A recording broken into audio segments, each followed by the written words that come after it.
এই ছেলেটির নাম হচ্ছে আতিক, ওর বাবার নাম হচ্ছে করিম সাহা, ওর বাড়ি হচ্ছে ভান্ডারিয়া। তো এই ছেলেটি আজকে ঠিক 5:45 সময় জালকাঠি পেট্রোল পাম্প মোড়ে বিএফটিসি গাড়ির নিচে পড়ে এবং গাড়ির নিচে পড়ার পরে এই ছেলেটি কিন্তু অজ্ঞান হয়েছে এবং তার যে একটি অংশ আমরা দেখানোর চেষ্টা করছি বা দেখাচ্ছি, এই সাইডে কিন্তু সম্পূর্ণ পিচে ঘষা লেগে একদম কিন্তু সেটা অবস্থা আর কি।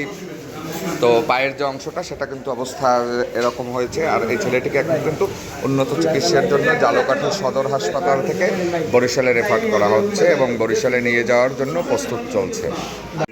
নীলিল্লেহে অনিল্লেহে রাজিউন।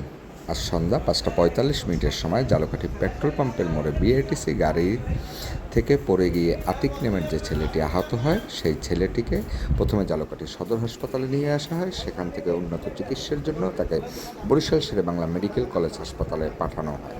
ছেলেটি সেখানে চিকিৎসাধীন অবস্থায় 7:58 সময় এই দুনিয়ার মায়া ছেড়ে চিরদিনের জন্য চলে যায়। তবে আজকের এই দুর্ঘটনার জন্য আসলে বিআরটিসির গাড়ির যে হেল্পার রয়েছে তাকেই দোষ দিচ্ছেন সাধারণ।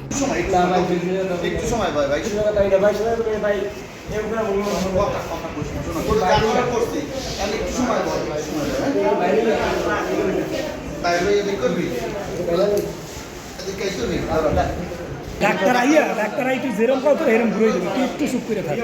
ভাই আমরা ভাই না হ্যাঁ ভাই দিকে লইয়েছিল করে তুই এখন চুপ থাক, তোর লইয়েছিল আমি কি ভাই কারণ দিন তো মারা ভাই একটু উপরে দেন ভাই ঘুরে থাক ভাই দিন ভাই এবার দিন তো ভাই মারা ভাই ওই 8টা লর যে কি সিল্লি গেছে সিলটা মধ্য পুরো বড় হয়ে গেছে।